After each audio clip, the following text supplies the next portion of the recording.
Hey up viewers and viewers, my name is John Red Strategist and welcome back to Survey Being Hunted, episode 511 now I do believe. On the same map as before, I'm recording this one straight after the last one, because I said actually I was probably going to do that, just for another podcast style episode, ladies and gentlemen. So, last time I was rambling about, well first Lackadaisy, then I kind of got onto the Roaring Twenties, then I kind of got onto American history, or aspects of American history more generally, and then onto, hysteria in politics and all that, which was a real sort of weird line of conversation, went around all over the place, but that's usually how a lot of my podcast style episodes go, giving you the kind of all the old whiplash and all that. Shut up, dog. I don't want to deal with you. I don't want to deal with either of you, in fact. But yes, I still have stuff on my mind. I was saying in the last episode, still stuff on my. Whoa! It's like a big dip in the land over there. Must be right, or is it just sort of went up really weirdly? No, I still have things in mind. Stuff that's on my mind, I want to get it off my chest.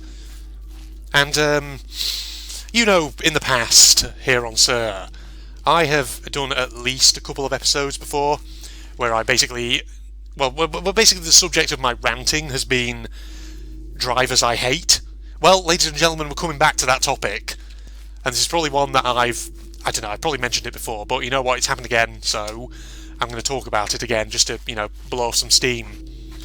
So, when you're out there driving, there's always that one or two fellow drivers out on the road, and they just do something that infuriates you, or just winds you up. Well, today, I was driving into work, and basically, when I drive into work, part of my route, a small part of it, involves me having to go onto a dual carriageway. Now, for anyone outside of the UK who doesn't know what a dual carriageway is, it's basically a sort of road where you have two lanes going in one direction, so like a standard lane and then like an overtake lane next to it, and then obviously on the other side you have two lanes going the other way. So it's kind of like a smaller version, I guess you could say, of a motorway or a highway or a freeway, whatever term you want to use, depending on which country you're from. So as you'd expect with a dual carriageway, people shoot along at speed, typically, at minimum, most people will be doing about 60 miles an hour. I'm trying to sort of convert that into kilometres an hour off the top of my head for anyone who wants it in metric, but I can't, because I've completely forgotten what the change rate was. But essentially, people are going at 60 miles an hour, so they're going fairly fast. And of course, kind of like you would with a highway slash freeway slash motorway, if in order to get onto it, you have to use obviously a slip road, and so you have to merge with the oncoming traffic. Sorry, not merge with the oncoming traffic, merge with the traffic that's going in the direction that you're coming on at. So of course, naturally that means when you're going up that slip road, you have to have your foot down, you need to be picking up speed, and that of course is where I get wound up, because whenever you're on a bloody slip road, there's always that one flipping driver who is like going down, going up or down the slip road, and they're like not putting their bloody foot down, and you're like, put your damn foot down, you are about to merge with fast moving traffic, you need to put some speed on. And it's like only when they sort of are almost at the point of merging do they suddenly realise, oh shit, all this traffic here is moving at 60 and I'm only doing 40. It's like you had all that time on the merging lane to basically get up to speed. And it's just, oh, for fuck's sake. So yeah, now I know obviously sometimes it's difficult because some merging lanes, some slip roads are on sort of like an inclined plane, they go upwards. So naturally it takes a bit of extra few seconds for your car to accelerate, because obviously it's accelerating up an incline, which is fine. But if that's the case, then the trick there is to use a lower gear. Maybe keep your car in third gear or something, because that usually gives you a bit more power and, helps you accelerate a bit quicker, which is what I do, and usually that's fine. It helps me accelerate quicker on an incline so I can get up to speed. But I think some people kind of forget that, and, they're trying to sort of go up an incline in fourth or fifth gear, which is not ideal, because fourth and fifth gear don't give you a lot of just raw pushing power. Fourth and fifth gear are for when you're already moving quite quickly. So there's that, people not getting up to speed quick enough. when they're merging onto a dual carriageway, or indeed just a, like a highway slash motorway in general. And that also actually makes me think of something else as well that's related to that. Did you ever have this? Any people out there who drive, have you ever had this where you're trying to merge onto either like a dual carriageway or onto a motorway slash freeway slash highway? Now, if you're driving on a road like that and you see a merging lane on your side where pit traffic is coming on, it's usually courtesy, isn't it, if there's someone coming on and, just as you're approaching the slip road entrance, it's usually courtesy, to maybe just get over into the next lane if you can. So that way it makes it easier for the person coming on to just slot in. That's common courtesy. Now, I know sometimes that's not always possible. For example, if you're just in the default lane and there's already someone in the overtake lane next to you, preventing you from getting out, that's fine. But sometimes, every so often, you get that one douchebag driver who, you're merging on, you're coming up or down the slip road, there's someone already in the default lane, there's no other traffic in the overtake lane, they could easily get across to let you on, but they don't.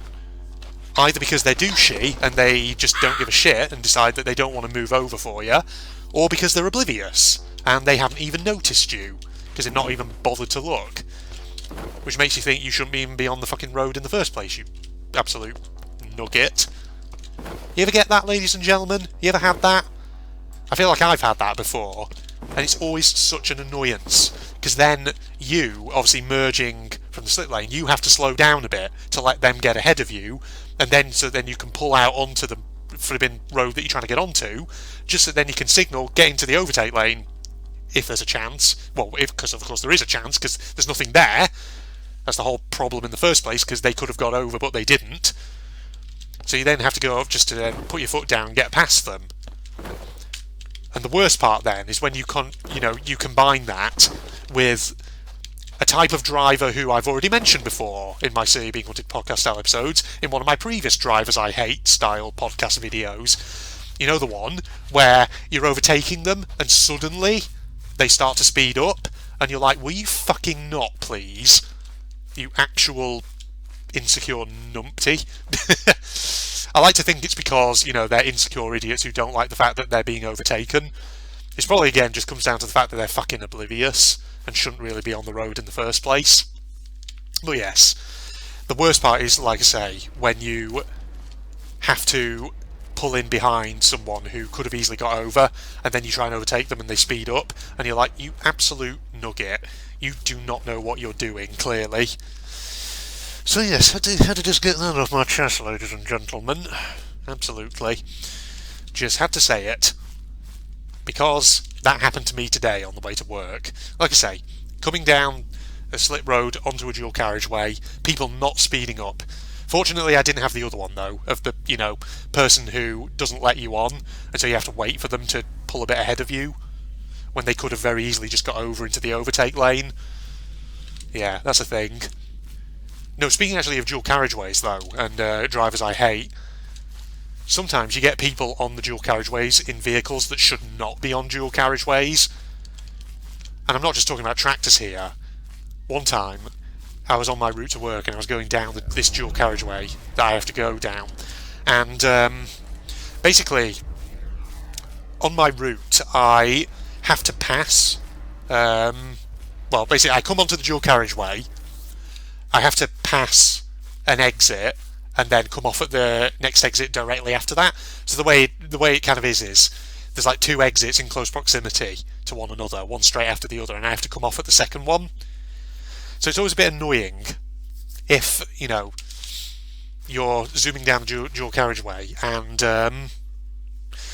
you have to obviously kind of maybe get out into the overtake lane past that first exit.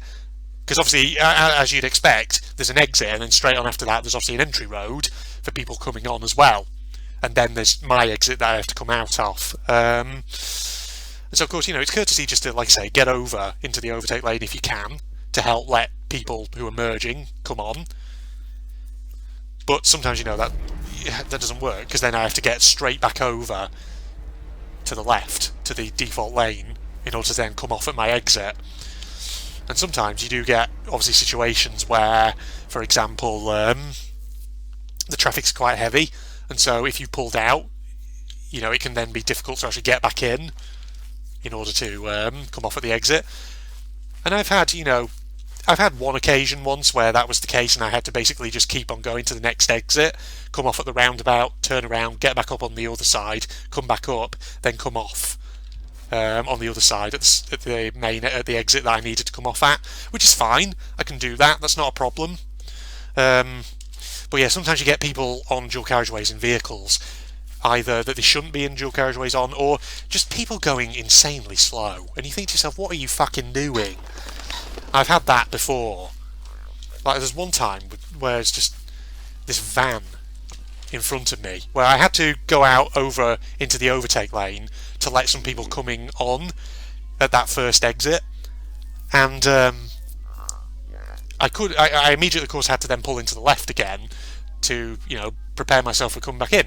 But as soon as I pulled in at the left, I'm not kidding, I had to pull in right behind this van that was doing, like, freaking, it felt like less than 40 on a dual carriageway, and so I had to brake quite hard, because otherwise I would have gone into the bloody back of it. I mean, fortunately I didn't, but it's just like, what the fuck are you doing? You are on a dual carriageway, you need to speed up. Why are you going so damn slow?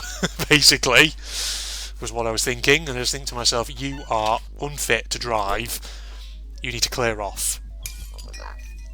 It's just such an annoyance, it really is. And you just think to yourself, what are you playing at, in all seriousness? Come on, robots, off you go. Let me get this device piece, please. Oh my god, why are you looking in this direction? Alright, you know what, I got a freaking gun, I'm just going to take them out. He's out. Got him. There we go. You see, I managed to snipe him from range just so I can get this bad boy, because I'm so good. Not that I'm, you know, trying to play through this particular map and all that. Where'd the other guy go? I've lost him. Oh, he's here. Is that him? No, he's here. It don't matter anyway. Okay. So yeah, just blowing off some steam about drivers once again, ladies and gentlemen. Because I can. Alright, yes. But yes, I'm not going to talk too much, really, about drivers I hate. I feel like I've really flogged that dead horse quite a lot. Oh boy. Reminds me actually of that one time as well. This is actually a driving story. Me and Phil. We've probably actually talked about this, because a couple of years back, me and him, we went to Beamish in Durham, the big open-air museum. Did we ever tell you about, you know, when we were driving back? Because it was Phil who was driving. And we were driving back through Cumbria, and we got stuck behind a freaking horse and cart on a bunch of windy country roads where you couldn't really overtake because there was no sort of like long visible stretch. Because of course Cumbria is a very hilly county here in the UK, so you can imagine there's a lot of roads where, you know, it's like sloping up and down, and as a result you can't sort of like see over, or you can't see too far ahead because like the road crests over the top of a hill or something like that. So yeah, that's always fun. But it's just one of those occasions where if you're in a slow vehicle like that, you ideally really need to be pulling over every sort of often, quite frequently, just to let traffic past. I feel that's what you should be doing. But of course this one horse-drawn car that we were stuck behind was just trundling along at a snail's pace, and there was a long line of traffic behind it and it wasn't getting over. I mean, you know, in its defence, there wasn't much opportunity for it to get over, but eventually it turned off onto a side road, and thank God we were able to get moving quickly again. I'll always remember that road trip me and Phil took to Beamish, because the museum itself was great, the journey not so much, especially the journey back. Not just because obviously it was a long journey. It took us what, like somewhere between 1 and 2 hours to get there, however long it was, but also because on the way back we were massively delayed because Phil's bloody car broke down. We had to call out the AA to come and fix it and get it running again, which is not what you want. So basically, you know, me and him, we'd been to the museum, and we got in his car to start the journey back, and his check engine light kept coming on, and so we were kind of concerned that something was really wrong with it. So we had to drive up a road, and obviously because we'd driven quite a way on the way there, he had to stop off at a petrol station as well, and he thought I'd probably need some oil or something. So we stopped at the petrol station, but then the check engine light was just coming on constantly, and so we pulled up in this tiny little fucking cul-de-sac off this dual carriageway through, I think it was the town of Stanley, which was a town we were completely unfamiliar with. And we had to call out the AA because basically we pulled up and we looked under the bonnet, and then I think it was like his car wouldn't restart again, if I remember correctly. It was like, oh fucking hell, shit. So we had to call out the AA. Firstly, the AA driver couldn't find us because we were down this pokey little freaking side street on the edge of this, I don't know, it was like some sort of council estate or something, I don't know. So we were stuck there for a bit. Then when the AA driver eventually found us, he took a look at the engine and figured out what was wrong with it. But the problem was, he needed a certain part in order to fix it that he didn't have on him.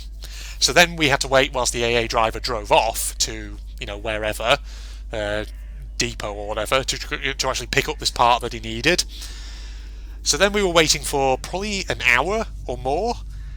The AA driver eventually came back, fixed up the car, and then we got on our way. And then, of course, it was, a good sort of 2-hour drive back. So we set out from Beamish on the way back at, just after 5 o'clock in the afternoon. Didn't get back till friggin', it must have been towards 10 o'clock at night by the time we got back. So yeah, never again, ladies and gentlemen. Driving stories with General Red. But don't let it put you off driving, ladies and gentlemen. If you're young, you're a fresh-faced 16 or 17-year-old, and you're thinking about, should I learn to drive? Absolutely, you should, if you get the chance. Save up some money, get yourself a car. Driving brings you a level of independence that you wouldn't necessarily get if you were reliant on public transport. I mean, public transport, in many countries is already, very well developed, but especially if you live in rural areas, sometimes being able to drive is such a godsend. It just brings you that independence and all that. You can go wherever you want. You're not constrained to using public transport or having to rely on friends and family to run you around to places, essentially, even. God, what was I trying to say? Good lord. Oh, man. Ugh.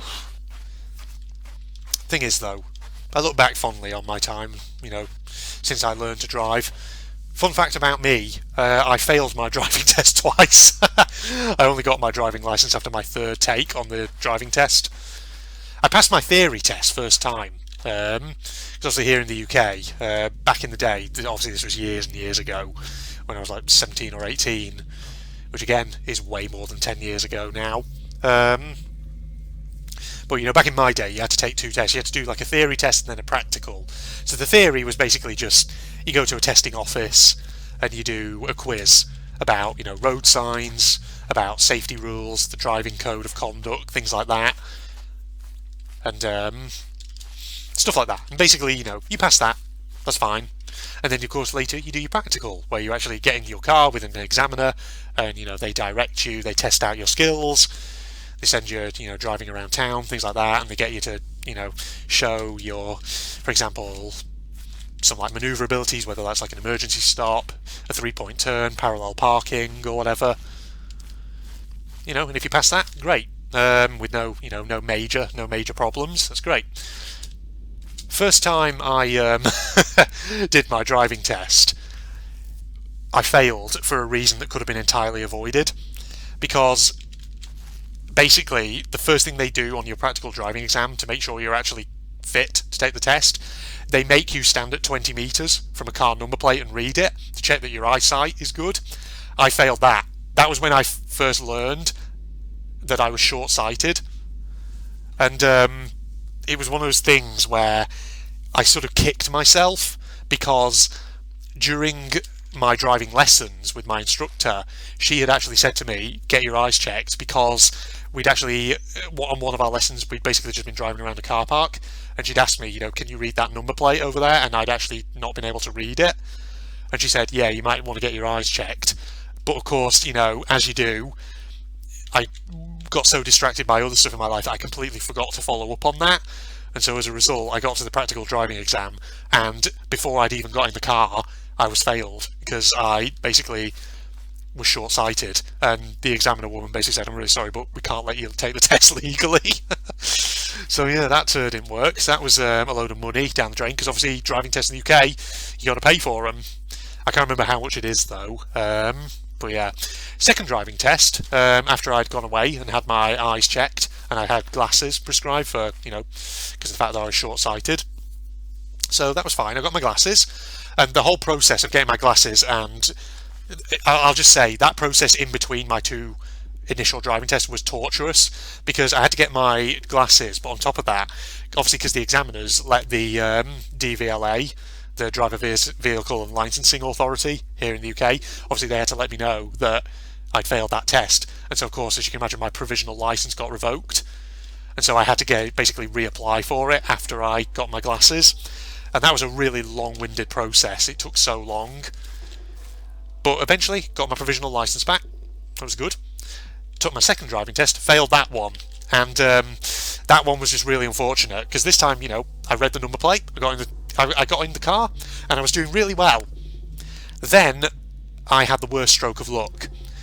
I had to turn at a junction, but the problem was the sun was like so bright in my eyes in the direction that we were going that I almost turned into oncoming traffic, and so the instructor basically had to slam down on the brake, because obviously, with cars that you take your driving test in, there's two sets of pedals on either of the front seats.